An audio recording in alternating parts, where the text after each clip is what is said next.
Olá pessoal, tudo bem? Aqui é o Luiz mais uma vez. Hoje estou com um cara muito especial aí, um amigo que eu conheço há longa data, Diego Bicudo, o mestre aí do marketing na música no Brasil. Diego, antes de mais nada, vai, se apresenta, acho que é mais fácil. Que prazer imenso. Eu costumo dizer assim, viu, meu querido Luiz? Eu sou Diego Bicudo, o papo comigo é marketing musical. Para você que é cantor duplo ou banda, não esqueça de, lembrar da gente, não é assim? Ô, Luizão, são 15 anos esse ano que eu tô completando na música, eu já posso debutar já, viu? 15 anos, caramba, é chão, hein? Pois é. Exatamente, lá se vão alguns anos. Só para a turma ter uma ideia, minha primeira experiência na música foi com uma dupla chamada Marquinhos Sorocaba, que hoje quem está assistindo deve conhecer como Fernando e Sorocaba. E aí a minha segunda experiência com um gurizinho lá de Campo Grande, chamado Luan Santana. Não sei se a turma conhece esse começo. Comecei ruim, né, Luizão? Comecei Pois ali é. já sendo desafiado, provocado, e lá se vão 15 anos, né, de uma experiência prática, vivida. Costumo dizer, aqui não tem conversa não, viu, meu povo? Aqui é experiência prática, história para contar, experiência, né, de quem está trilhando, né, o caminho para esse negócio chamado música. É um prazer, meu querido amigo, dividir esse espaço aqui com você. Vamos embora, vamos desenrolar o trem e a conversa. Isso aí. E eu acho que, antes de mais nada, eu queria falar aqui pro pessoal qual vai ser o tema da nossa conversa. Até eu marquei aqui na minha cola, ó. O artista, ele é uma empresa, Diego? O pessoal acha que é só festa, né? Mas não é bem assim não, cara. O negócio é mais fundo, né? Conta um pouco aí pra gente. Pois é, que saudade da aglomeração que a gente tá, né? Quando nós falamos de música, as pessoas já ficam imaginando já, né, o copo, aquele som, o batidão, né, e aquele movimento para lá ou para cá, e acha que de repente a música é um entretenimento, mas a música é um negócio, Luiz. Então eu queria, né, definitivamente tirar essa dúvida de quem procura às vezes, né, um espaço, uma oportunidade no marketing da música. A carreira é uma empresa, é um negócio. E aí existem diferentes tipos de negócio. Você vai precisar lidar com coisas burocráticas, vai precisar lidar com planilhas, vai precisar fazer reuniões administrativas, vai precisar, né, organizar o orçamento aqui, o orçamento ali, contratos, acordos.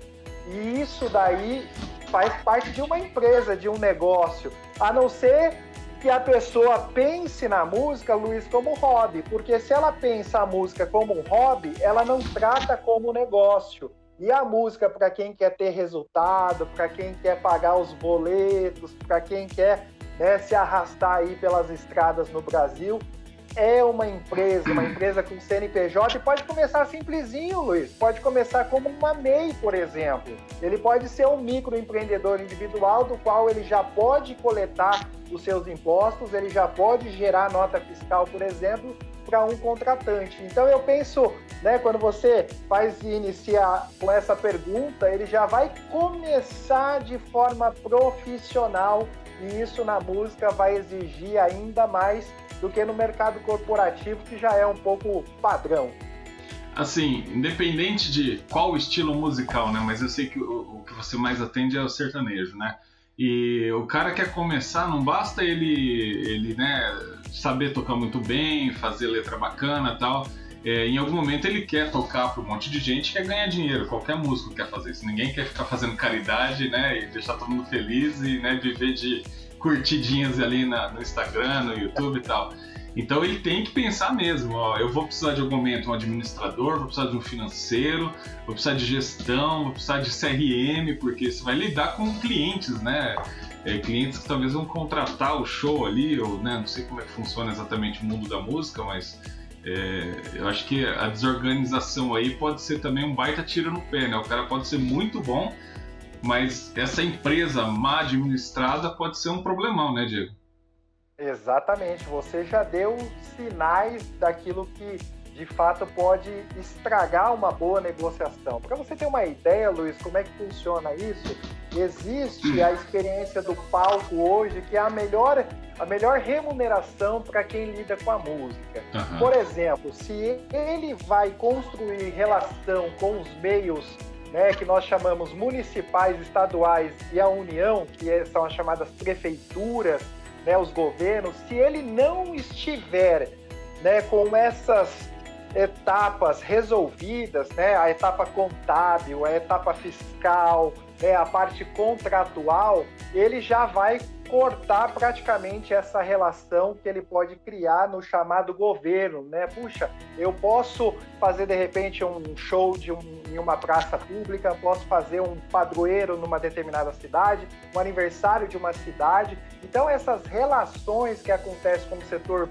né, público, ele praticamente interrompe se ele não faz esse deverzinho de casa. Então essa percepção, essa abordagem que ele vai fazer com um contratante, que é assim que funciona, é assim no sertanejo, é assim no rock, no pop rock, no funk, no axé, independente de quaisquer que seja, né, o segmento da música. Eu tenho o privilégio de lidar com o sertanejo, porque eu comecei com o sertanejo e aí depois foram alguns anos para que outros estilos, né, aparecessem. Tem gente que tem muito preconceito. Ah, mas isso é só uma informalidade. Puxa, eu toco depois do trabalho. Ah, eu reúno os amigos ali depois do meu ganha-pão realmente. Então essa conversa, ela só vai procrastinando e deixando cada vez mais informal e distante daquilo que de fato vai ser o faturamento, Luiz. Porque, assim, uma prefeitura é um excelente contratante. Uma empresa corporativa, como uma marca, de repente, às vezes tem um supermercado na cidade, na região, que o artista vive, e pode fazer, por exemplo, a contratação dele para um show corporativo, para o aniversário da empresa, para uma comemoração, alguma coisa, né? Por exemplo, uma convenção de vendas. São situações eu acho que assim, eles não vão procurar qualquer Zé da esquina, vamos chamar o tiozinho lá que toca muito bem para fazer o evento da cidade. Não vão.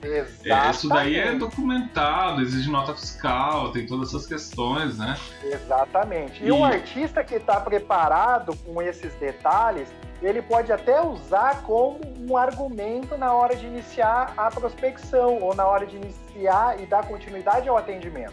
De repente ele mapeou ali as prefeituras que estão na região dele, aquelas empresas que são potenciais para ele iniciar um negócio.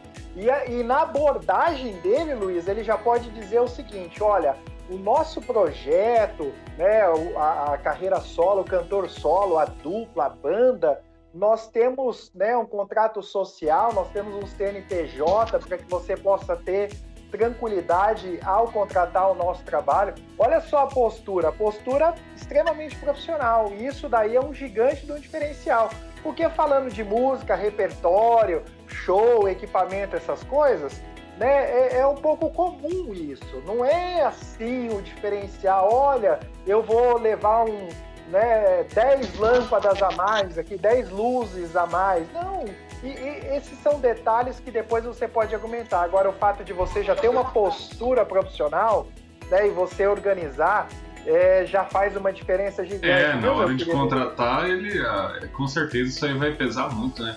E até você tocou no assunto aí, prospecção. Eu queria saber, você pode me responder, os dois lados da moeda. Vamos colocar aí uma prefeitura que queira contratar um artista ou uma banda. Como que ela vai procurar? Porque não tem lá um index que você digita lá no Google, eu quero bandas autorizadas que estejam tudo certinho para vir tocar aqui na cidade. Como é que faz? Como se fosse uma certidão negativa até, né? Eu falei assim, eu quero só artistas que já estão regulamentados aqui com seus impostos em dia. Tá aí, de repente, uma sugestão. Ô Luiz, como é que funciona?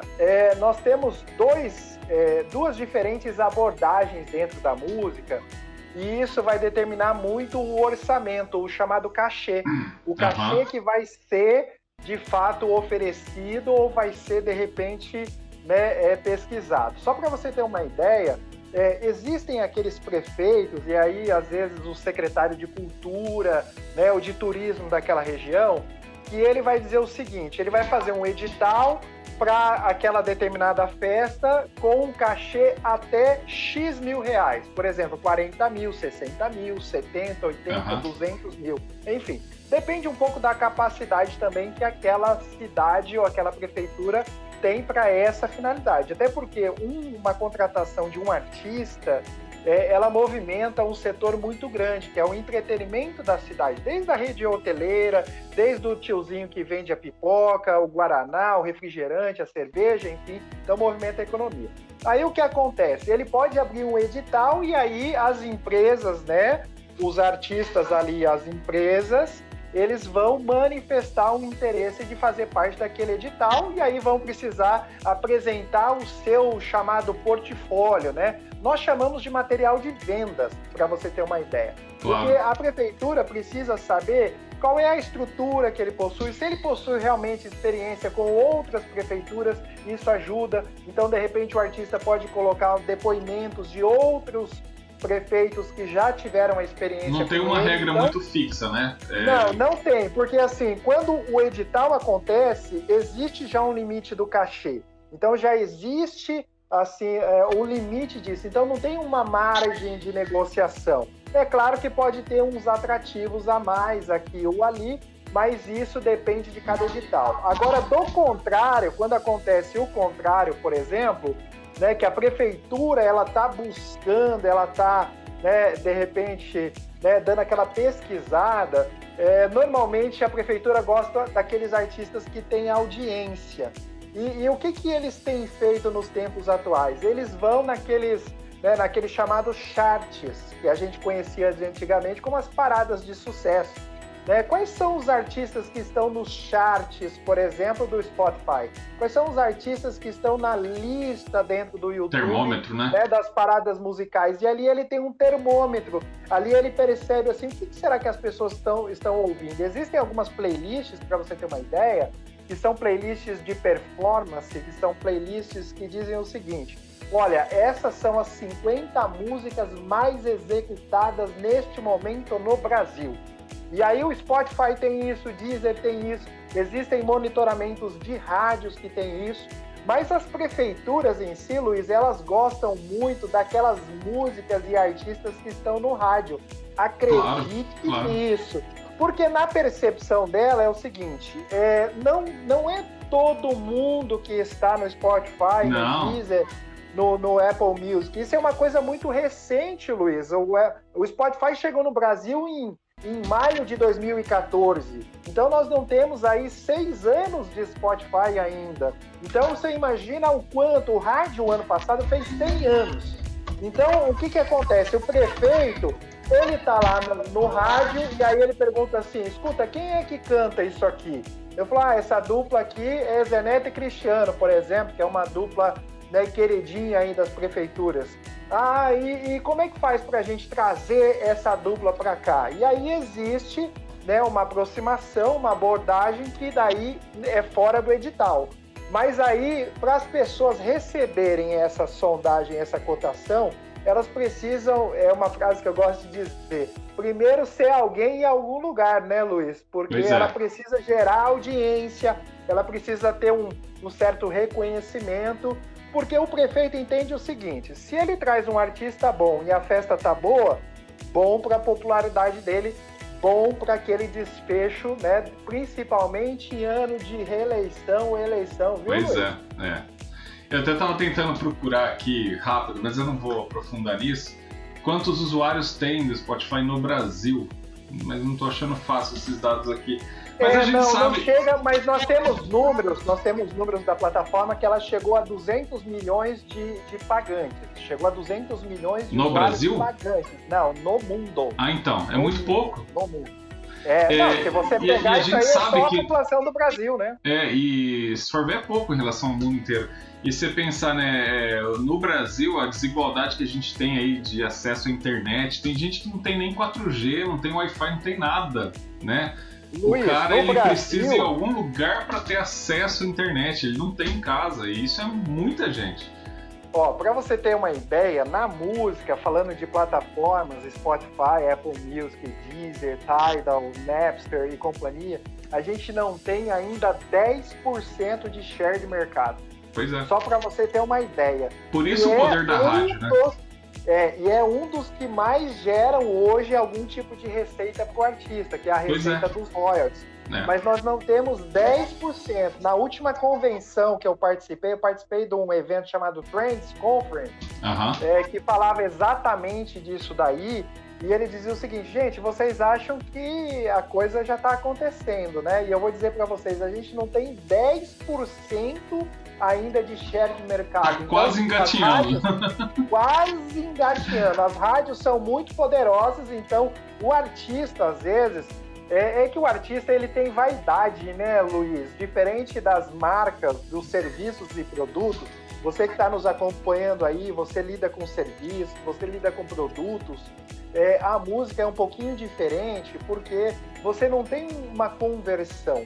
Eu costumo dizer, Luiz, de forma muito simplificada, que o desafio hoje no marketing musical, para quem lida com o artista, é abrir uma caixinha na cabeça das pessoas, colocar essa musiquinha na playlist delas e fechar essa gavetinha novamente. A gente não tem mais aquela experiência como era antigamente, de pegar um LP, escutar o lado A e o lado B, ou um pouco depois o cassete, ou um pouco depois o CD, ou um pouco depois, né, pedir na rádio. A gente até esperava passar o comercial.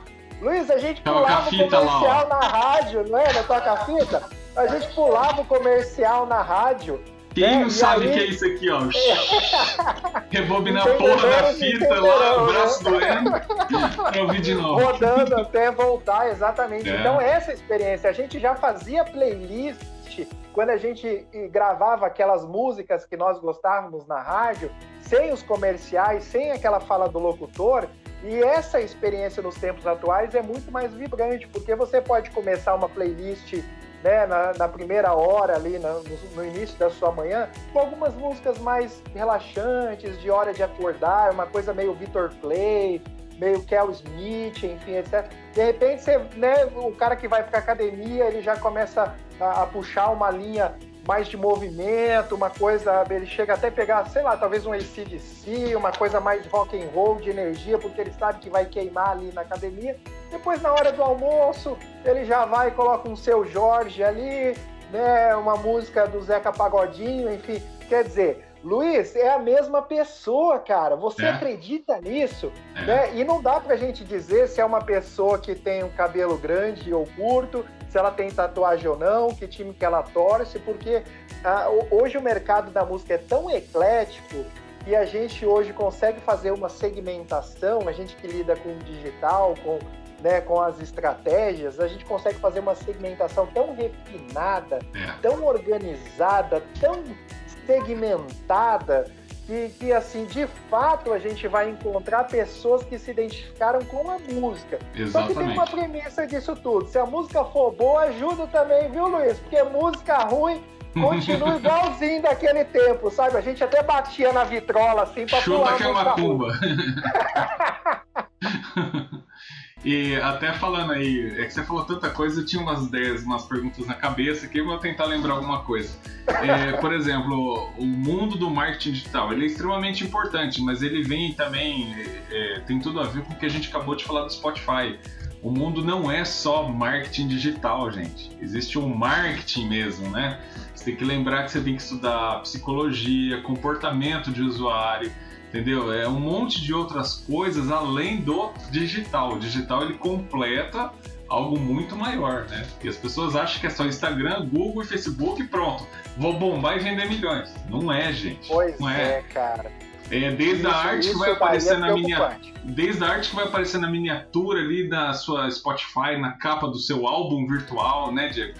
Por que você está usando tais cores, tais fontes? Por que a fotografia do artista é assim ou não é assado? Então, tem muito mais coisa envolvida, só que eu vejo as pessoas cada vez mais só estão preocupadas na porra do marketing digital, só quer saber de Instagram, Facebook, curtida e pronto. Não é isso, né? Isso é importante.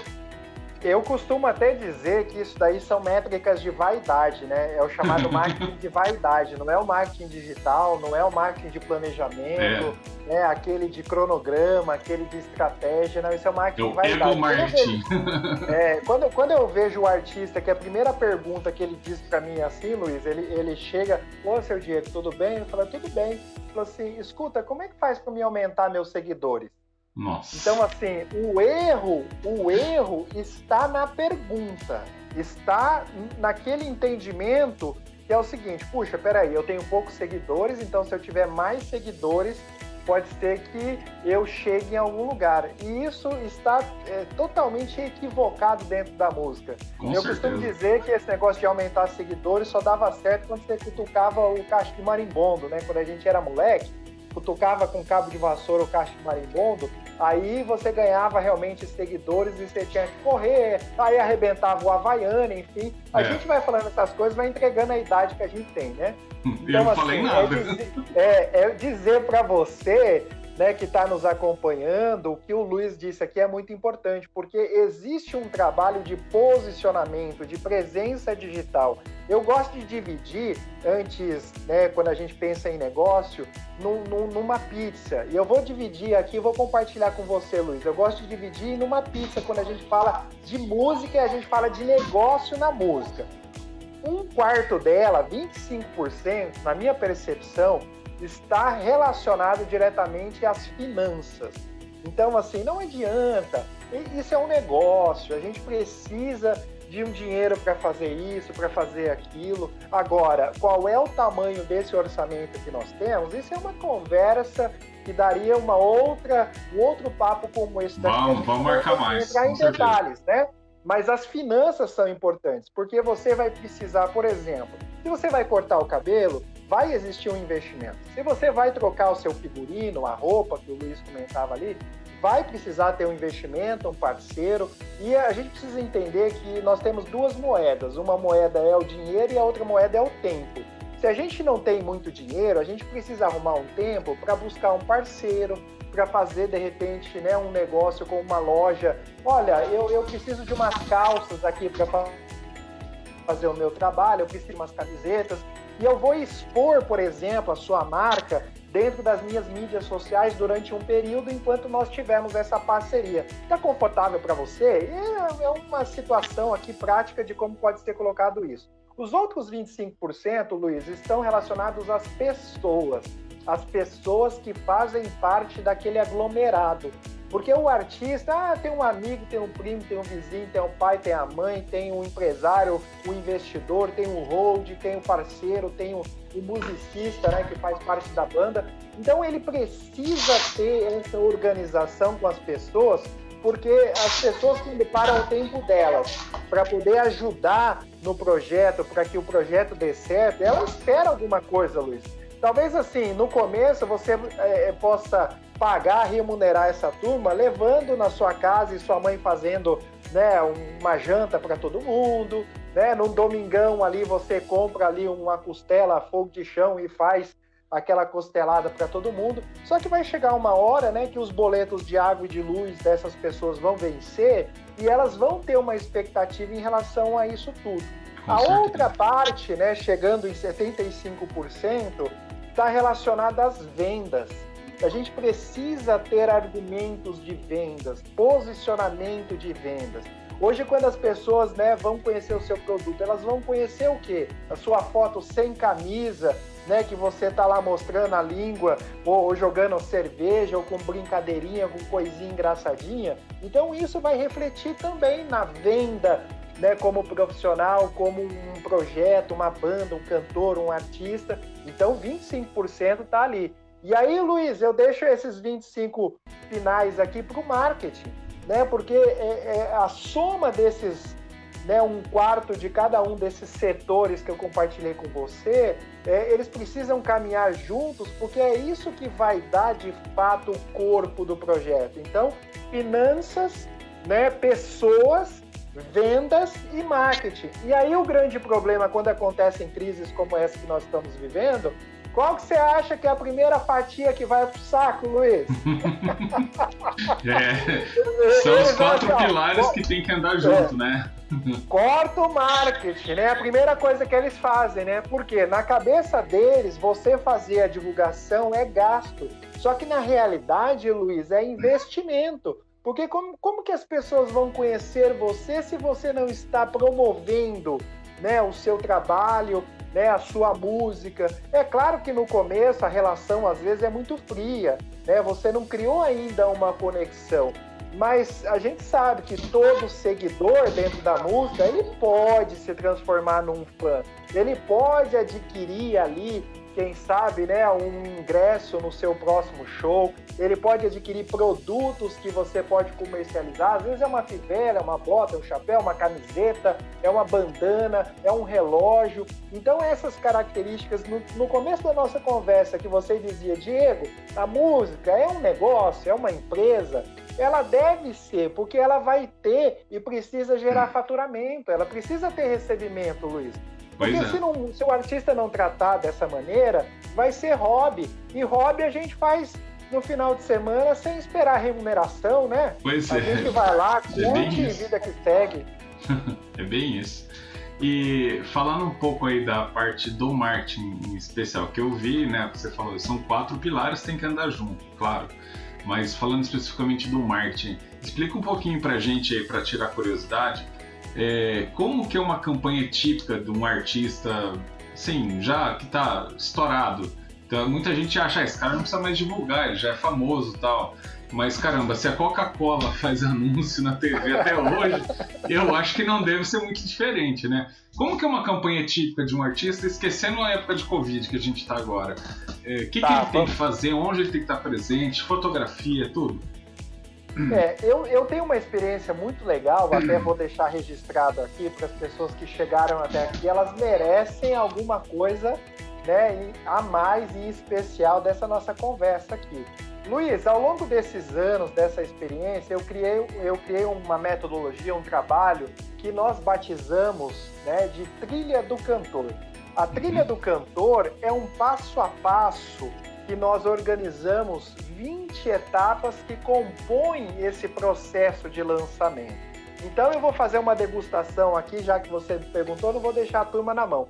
Se você tiver curiosidade aí depois dos 20, né, momentos que a gente acredita que sejam assim importantes de serem feitos na música, é só entrar depois na trilhadocantor.com.br, não tem segredo, de novo, trilhadocantor.com.br, você vai lá, vai preencher uma landing page, deixa o seu nome, seu e-mail e baixa a trilha, estuda a trilha e coloca em prática. Então vamos lá. Luiz, a gente tem que ter música. A matéria-prima de quaisquer lançamento para quem vai lidar com a música, para quem vai lidar com a música, é em si aquele arquivo Wave, o MP3.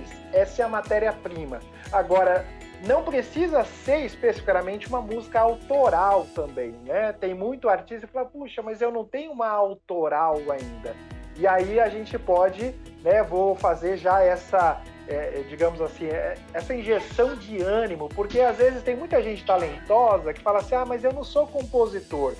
Tudo bem que você não é compositor, você pode adquirir uma liberação, você pode adquirir uma exclusividade, por exemplo, com diversos compositores que você vai conhecendo aí ao longo da sua jornada. Então, a premissa, o ponto de partida é a música. Aí o que acontece, Luiz? A experiência hoje da música, a melhor experiência é o audiovisual. Não tenha dúvidas disso. Eu tenho certeza que se a gente colocar aqui uma pessoa para ouvir uma música, para ler a letra de uma música e uma para assistir a experiência que aquela, né, digamos, a aceitação é sempre maior. A aceitação, a retenção é muito maior. Nós somos audiovisuais, né? A gente enxerga, ouve. O YouTube nos proporcionou de forma muito eclética até, né? O YouTube hoje é muito importante porque ele permite, né, a banda iniciante, o artista já consagrado, usar da mesma porta de entrada. Aí o que vai acontecer? Então vamos lá. A gente tem a música, já disse que a definição do audiovisual é importante, e o audiovisual tem alguns cuidados importantes. Por exemplo, o seu figurino, né, a maquiagem, o cabelo, né, os acessórios que você vai utilizar, o roteiro, né, aí você tem, né, aquelas cenas que você vai fazer isso externo, numa locação, você vai fazer isso com, né, uma narração ali de uma história, para que as pessoas possam entender a sua música, porque as pessoas quando escutam uma música, elas criam conexão com aquilo que ela conta, né? Se é uma história de arrastar o chifre no chão, se é uma história que de repente, né, deixou a mulher, ou a mulher deixou o marido, ou se os filhos, né, não são mais os mesmos, enfim, existe uma história. Então o audiovisual é esse ponto de partida. Durante o audiovisual é importante fazer a fotografia, Luiz. Então eu estou dizendo, olha, música, clipe, fotografia. Parecendo a Dora Aventureira, né? Que a gente que tem filhos pequenos, né? Ela dizia nem me fale, não coisas, aguento mais esse desenho. Então a gente que tem filhos pequenos, então a gente sabe o que é isso aí. E aí a fotografia, porque a fotografia é ela quem vai dar a chamada foto de divulgação. Aquela imagem que o artista vai exibir durante aquele lançamento. Então, feito esses 3 cuidados iniciais, o que acontece? A gente precisa construir um cronograma, e eu vou compartilhar com você, Luiz, que esse cronograma eu organizo hoje em 4 fases, né? A primeira fase nós batizamos de aquecimento. Algumas literaturas gostam de chamar de pré-lançamento. Eu gosto de chamar de aquecimento, porque o aquecimento é tudo aquilo que você faz antes do dia do lançamento. Então, quanto mais antecipação você tem no seu planejamento, ou seja, você já sabe que vai gravar a música, já sabe que vai ter clipe, já sabe que vai ter foto, você começa a aquecer aquela audiência com conteúdos que vão criar conexão. E aí as mídias sociais, Luiz, é o momento da gente não usar nada de maquiagem. Eu vou explicar para você o que é não usar maquiagem. É não dar spoiler, né, daquilo que você ainda está por fazer. Porque tem gente que queima largada, começa a mostrar muito, e aí quando você vai assistir ou você vai ter aquela experiência com a música, você não tem mais curiosidade, porque você já viu os bastidores, você já viu trechos do clipe, você já viu a surpresa, né? Já praticamente vazou tudo. Então o que acontece? O que a gente recomenda para quem está acompanhando a gente aí? Que você possa aquecer com conteúdos de bastidores, aquelas coisas de você ensaiando, almoçando, descansando, né? Cria conexão com as pessoas e aí você começa a movimentar essa audiência. Tem que criar expectativa, né? Tem que criar expectativa. Aí, Luiz, existe um processo chamado pitching, que é comum dentro das plataformas quando a gente lida com música. O que é isso? É a gente escrever um release que nós vamos contextualizar para os curadores de plataformas, dizendo o seguinte: quem nós somos, onde nós estamos, o que nós estamos fazendo, por que isso é importante dentro do nosso projeto, qual que é a expectativa futura, porque aí o que acontece? Um curador, ele não conhece você, mas se ele fizer uma leitura de um release que está bem estruturado, né, que está ali contextualizando de fato o momento agora. Não é para ficar contando, eu tinha 9 anos, aí eu comprei um violão. Não é esse tipo de história da vida, não. Eu estou dizendo com aquilo que está acontecendo agora. E aí ele vai ouvir a música, ou seja, ele vai ler aquele pitch e ele vai ouvir a música. E se vai ele linkar uma coisa a outra, né? Exatamente. Se ele acreditar que existe verdade, a música é boa e o projeto agrada, ele vai inserir essa música dentro de playlists de curadoria.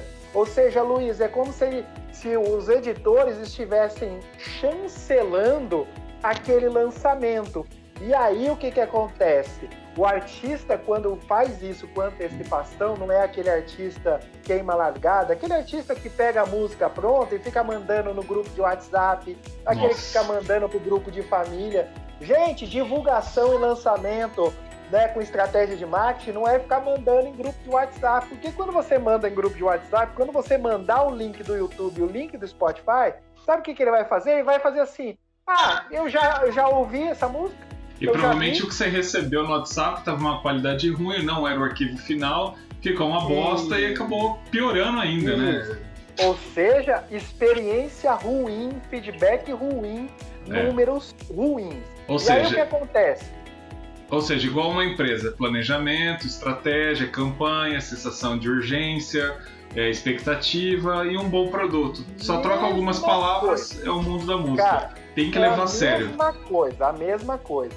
Só que aí na música você tem essas premissas que eu compartilhei, aí você vai de fato definir aquele dia D, o dia do lançamento, aquela data. Normalmente na música, Luiz, os lançamentos acontecem nas sextas, não por uma questão de padrão, mas uma questão de organização das agregadoras e das gravadoras. Não para não sabia. ficar aquele lançamento de segunda a sexta, de domingo a domingo. Porque na parte prática, você pode lançar a música no dia que você quiser.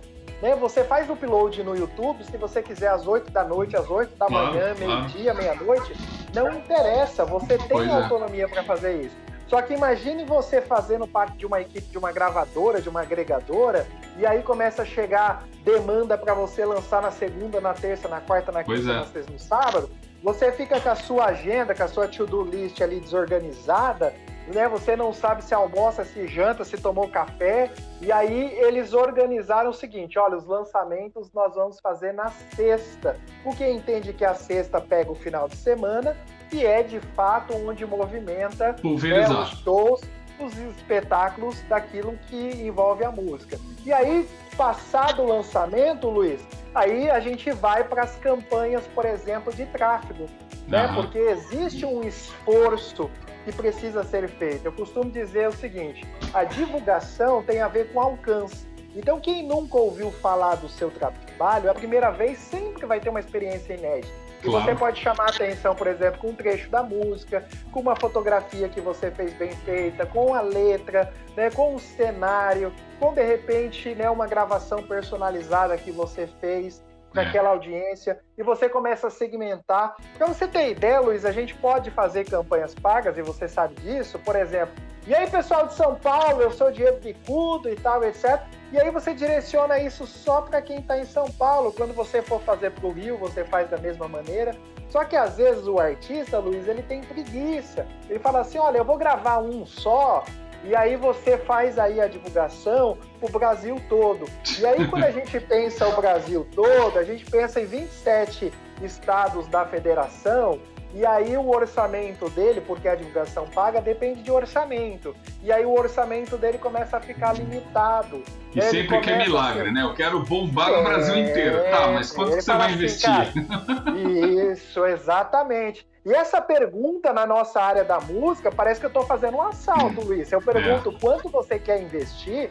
Para você ter ideia, sabe como que eu organizo aqui? Eu digo cenários. Eu digo para ele o seguinte, olha, se você fizer um investimento até R$3.000 por mês, esse é um investimento no cenário enxuto.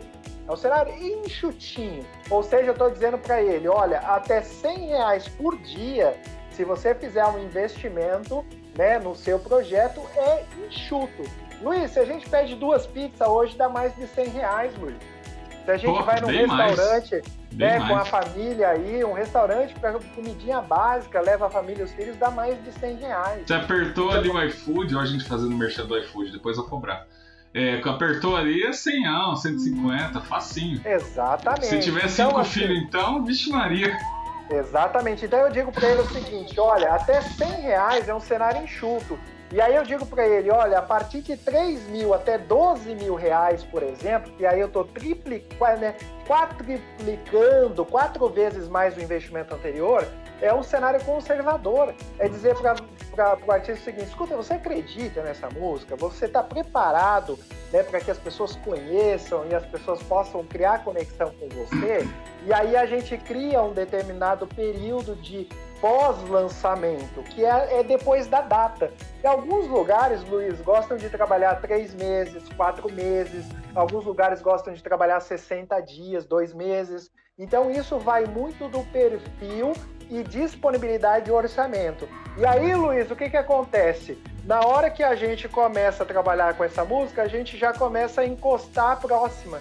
porque a gente não pode deixar a peteca cair. Pois é. Porque os resultados da estratégia de remarketing, por exemplo, aquele novo impacto que a gente pode trazer para aquela audiência, para quem lida com marketing, a gente precisa fazer isso numa distância assim até curta, né? Não pode demorar. Mal esfriou, já está entrando o próximo, né? Isso, exatamente. Esse próximo, às vezes, Luiz, não precisa ser um lançamento com todo esse planejamento, claro, né, e estrutura. Pode ser uma música de catálogo, pode ser um cover, pode ser um medley, pode ser uma versão, pode ser a capela. Participação especial, né? Uma participação simples, um voz e violão, não precisa ter aquela coisa né, de produtora, de iluminação, de atrizes, de roteiro. E assim como empresa e cliente, você já tendo esse cliente, que é o seu ouvinte, é mais fácil você impactar ele de novo e ele continuar ouvindo e continuar gostando, né? Ele quer mais, é lógico, ele não quer só ouvir uma música, ele vai procurar, cadê o álbum, cadê tudo, né? Por isso que eu disse há um pouco tempo atrás ali, de abrir a cabeça né, deles e colocar a música na playlist, porque o artista que trabalha hoje, ele precisa entender que vai estar a música dele, vai estar a música de outras bandas, de outros artistas, e tá tudo bem, Luiz. É assim o mercado da música hoje. Ele não vai ter aquela coisa de exclusividade. Imagina, se ele só tem uma música, Luiz, se ele só tem uma música, como é que nós vamos colocar aquela música no repeat ali, né, durante 40, 50 minutos que nós estamos, de repente, fazendo alguma atividade no nosso cotidiano. Então, Luiz, falando de lançamento, com muito carinho, capricho e zelo, nós gostamos de conduzir dessa maneira: aquecimento, lançamento, crescimento e o fechamento. Tem artistas que duram 4 meses a cada lançamento, tem artistas que duram 3, tem artistas que duram 6, mas isso também vai da capacidade criativa que o artista tem.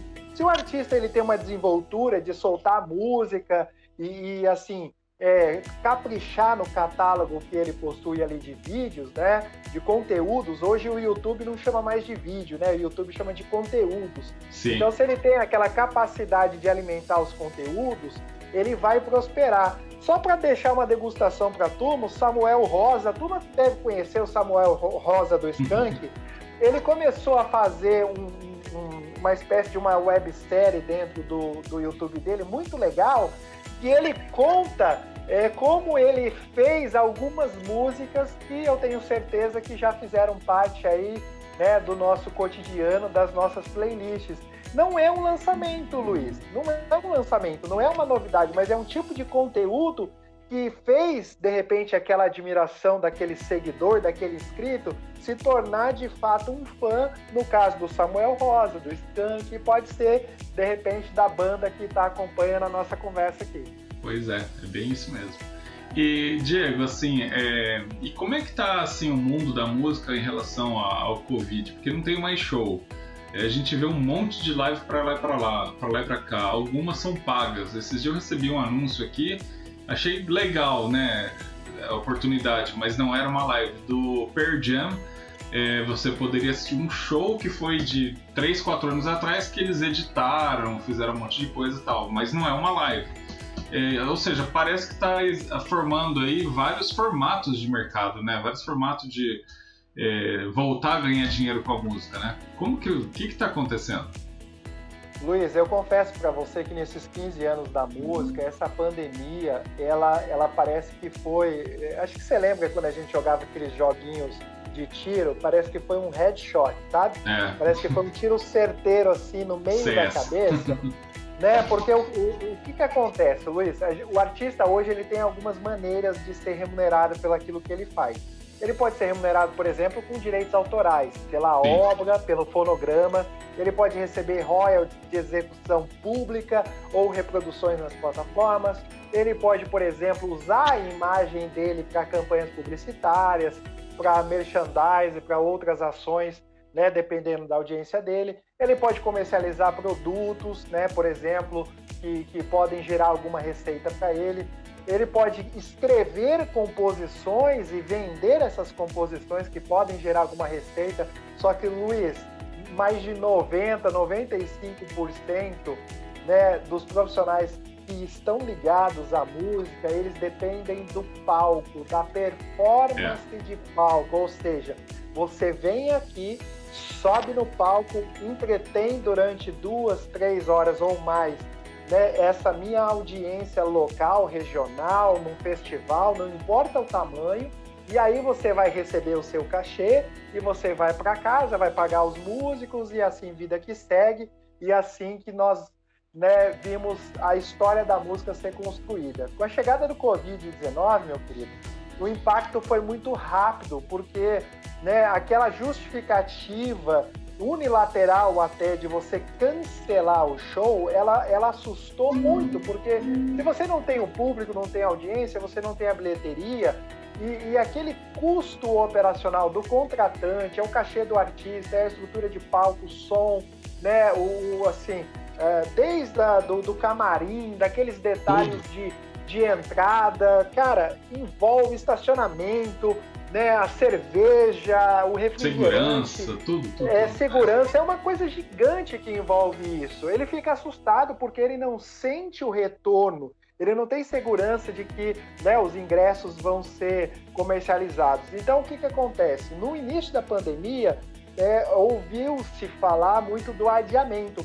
Então, o adiamento foi uma primeira, né, aparição. Eu falei, não, adia. Não, ia ser agora, vamos adiar daqui 60 dias. E na expectativa de que, de repente, aquilo poderia ser passageiro, poderia ser só uma gripezinha, uma coisinha, como alguns dos nossos governantes dizem por aí. E, de repente, né, a coisa ficou um pouco mais séria, começou a ficar um pouco mais apertada, e aí a live que eu acho que a gente já conhece essa conversa de live faz muito tempo, né? Acho que a gente viu a live, acho que você ainda mais do que eu, porque você, né, morou nos Estados Unidos, você, né, tem família lá, enfim, a live já é uma coisa até um pouco antiga, até um pouco ultrapassada. A gente fazia live, sei lá, nos tempos de antigamente, né, pegando aquelas câmeras. Quantas transmissões você já não fez assim, Luiz? Então, assim, o que acontece? Eles viram como uma alternativa.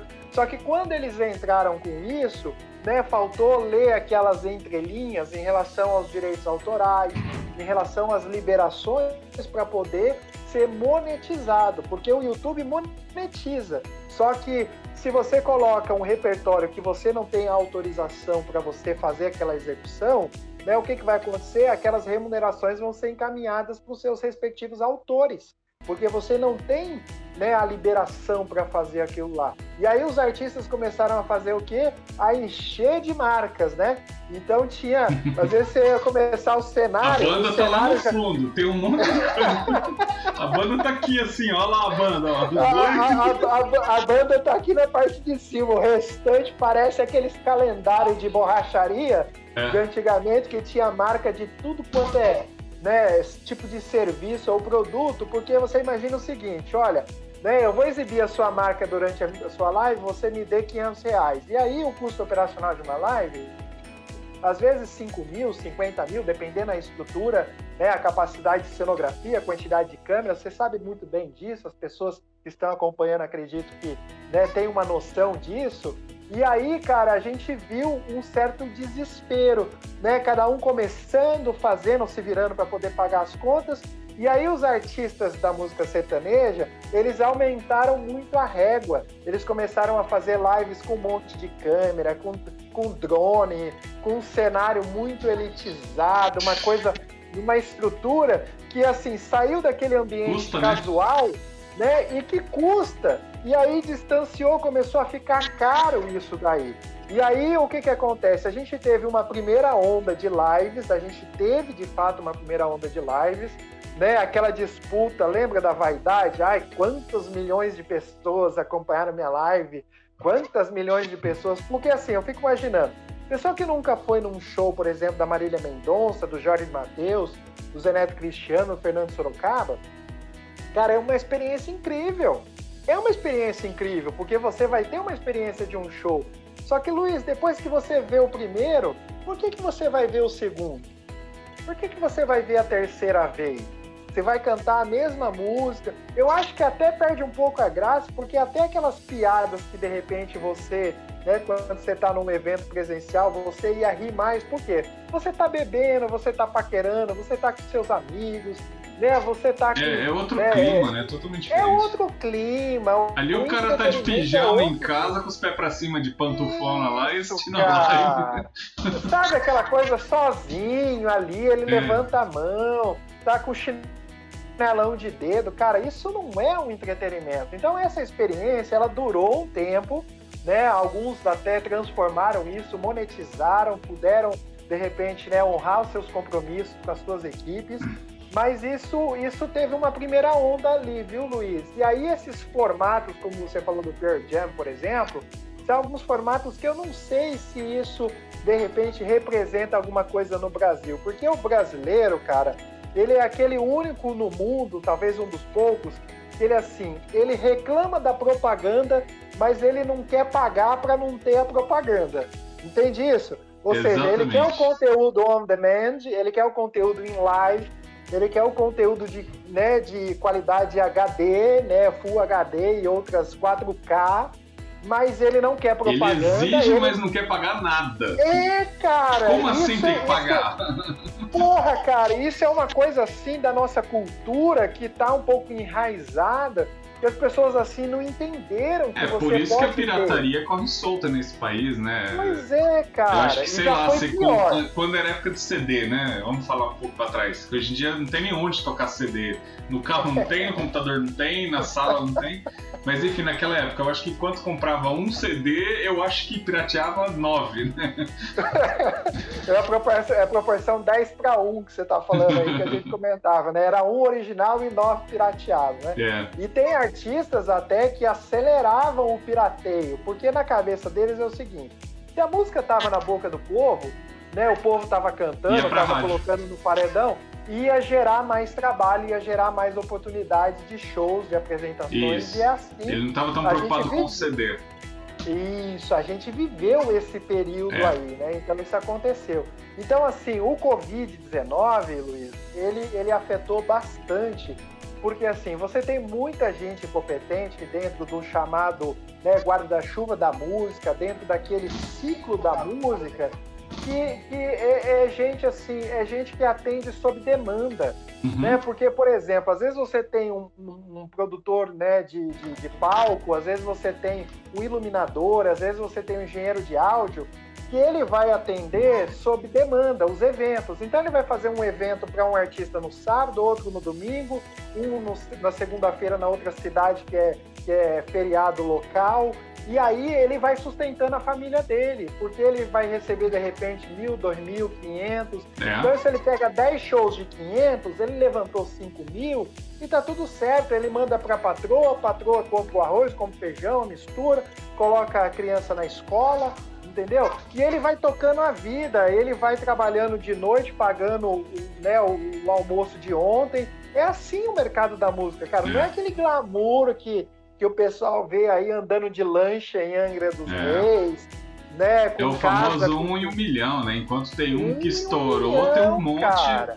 E, cara, eu conheço pessoas do ramo da música, por exemplo, eu conheço um cara aí que toca guitarra, cara, melhor que muita banda gigantesca aí, cara. O cara é foda mesmo. E é difícil, né? Ele mesmo fala, cara, você tem que estar na hora certa, com as pessoas certas, sabe? Tudo no momento certo ali, pra talvez você ter uma chance, né? Então, assim, é complicado mesmo. Não é que todo mundo tem essa visão, mas realmente o pessoal tem essa visão que é todo mundo nesse glamour, mas não é bem assim, não.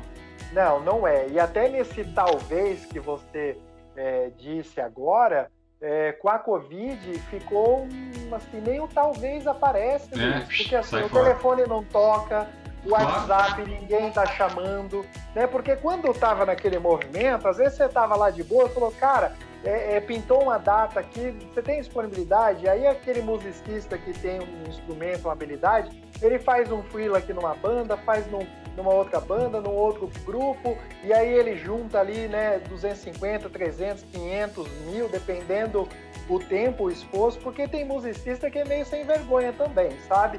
que o cara, às vezes, ele também não faz por merecer. Ele não tira o repertório, ele não chega na pontualidade, ele não passa o som. Volta a empresa lá, desorganizado, né? Quer que as coisas aconteçam, mas não tem nada de esforço, né? Exatamente. Então, assim, o que vai acontecer na vida desse cara? Nada, porque ele também não trata aquilo como negócio. Na cabeça dele, cara, o cara tá me pagando pouco, depois eu vou lá tomar uma cerveja. Tem gente que nem leva o cachê, às vezes, de volta, porque ele consome o cachê lá no bar, no restaurante, na casa noturna, entendeu? Então, assim, o Covid tirou esse talvez, Luiz. O Covid trouxe uma experiência ali para as pessoas que foi praticamente um corte. Ou seja, o telefone não toca, o WhatsApp ninguém chama, né? Aquelas oportunidades, os freelas desaparecerem, e chega uma hora que assim, a gente não tem reserva, né, Luiz? Ninguém se preparou para ter uma reserva de 10 meses, né? E pandemia é uma coisa que ninguém espera realmente, porque, por exemplo, ver a última que aconteceu foi assim, né, horrores, vários anos, né, parou o mundo, então a gente não sabe o que vai acontecer, né, quanto tempo vai durar, ainda não tem respostas, né. Mas chega de tudo fica clandestino, sabe, qualquer coisa que alguém tenta fazer um esforço, fica clandestino. Então aí a gente está vivendo uma cultura de cancelamento, né, que eu acho uma gigante de uma besteira, mas tudo bem, né, que as pessoas, assim, você tenta, né, de repente, fazer alguma coisa para honrar os seus compromissos, né, por exemplo, uma apresentação, um show corporativo, mantendo ali o distanciamento e tal, etc, etc, e de repente aquilo entra nas mídias sociais como se você tivesse nem aí com aquelas mais de 200 mil vidas que foram perdidas, como se você tivesse nem aí com aquilo que está acontecendo. Só que, cara, existe uma linha muito tênue que a gente está vivendo, né, Luiz? A gente está entre um lado saúde, que a gente precisa se cuidar, o distanciamento, tudo isso que a gente escuta no dia a dia, só que tem um lado econômico também da coisa, né, Luiz? Eu não sei, eu confesso para você, eu não sei como é que paga as contas, né? Porque você precisa do trabalho da música, e eu senti esse impacto, porque se o artista ele não tem a procura, né, ele fica ali tinhoso para fazer a divulgação.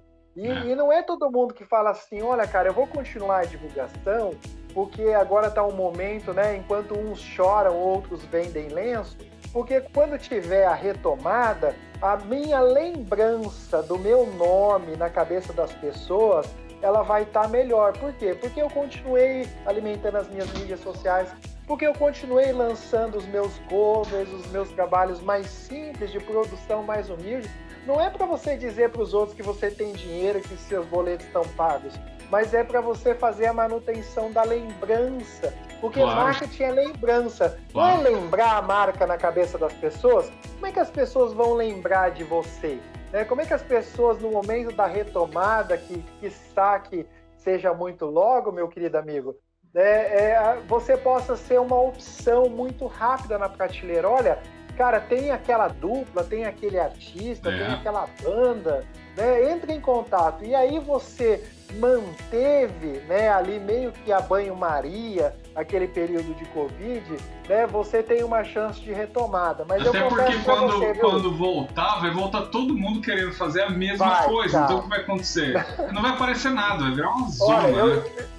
Vai voltar, cara, uma coisa até meio Walking Dead, sabe? Eu já tô até vendo. Olha, cara, o negócio é o seguinte, o primeiro show eu vou fazer de graça se a gente fechar o segundo. Então você vai ter 2 shows por um. Sabe? Por quê? Porque na cabeça dele, cara, ele tem que trabalhar. Sim. Então o Covid tirou do músico o trabalho. E aquele músico que não se preparou com outras receitas, ou não tratou a empresa dele, né, a carreira dele como empresa, Luiz, olha, de verdade, eu sinto muita dor aqui, porque, né, impactou pra mim, meu querido. Aqueles artistas, né, cortaram zero. E a gente sabe disso, corta o marketing. Corta o marketing, cara. E eu que vivo, pago as contas e tenho um filho recém-nascido de 30 dias em casa, né, eu preciso do marketing na música, meu querido Luiz. Tem que fazer acontecer, né? Mas, Diego, tô vendo aqui, a gente está aproximadamente 1 hora conversando. Pô, tem assuntos para falar, acho que muito tempo. Mas aí. acho que foi bom. Vamos marcar mais algumas aí, né? Acho que é bacana fazer isso. O pessoal gosta também. E obrigado pelo seu tempo. Eu sei que está sempre na correria aí. Foi difícil achar o horário na agenda, mas conseguimos. E queria agradecer a todo mundo também aí por estar assistindo a gente. E é isso aí, né, Diego? Pois é, cara, eu estou muito feliz, espero que as pessoas possam, né, extrair um pouco dos conteúdos que nós compartilhamos aqui. Compartilhei com muita verdade, o Luiz quando me convidou, fiquei muito feliz, falei, Luiz, a gente tem que organizar a agenda, mas depois que organizado vai dar certo, porque, né, compromisso na agenda é compromisso firmado, isso a gente tem que honrar como profissional, como empresa, como artista, enfim, independente, né? É a nossa palavra, é o nosso compromisso. Isso é importante até no marketing. É isso então, aí. Quero agradecer a sua audiência, as pessoas que ainda vão assistir esse conteúdo. Depois comenta, né? Compartilha, avisa os amigos dessa conversa que foi muito agradável. Eu estou muito feliz de ter compartilhado aqui contigo, viu, meu querido amigo? Essa 1 hora aqui, a gente tem assunto aqui a perder de vista, mas eu tenho certeza que as pessoas que acompanharem vão poder aproveitar. As minhas mídias sociais são tranquilas, não esqueça, é Diego Bicudo, não esqueça do H do meu nome, por isso que eu dou bom dia com H. Não tem fonética, viu, Luiz? Mas eu tenho que falar para a turma, né? DHIEGO, a agência iComp está à disposição, né, daqueles que procurarem, a trilha do cantor que eu disse durante a transmissão. Um grande prazer, sucesso para você nessa empreitada, nesses convidados queridos aí que fazem parte também da sua história. Você é um profissional com experiência vivida, um profissional com bagagem, né, com respeito, com credibilidade. E eu estou muito honrado de ter participado dessa conversa contigo até hoje, até agora. Fique com Deus, meu querido amigo. Você que tem filhos para criar e eu também aqui. Que prazer foi essa noite de hoje. Muito bom. Isso aí, Diego. Até mais. Tchau, tchau, gente. Tchau, tchau. Boa noite.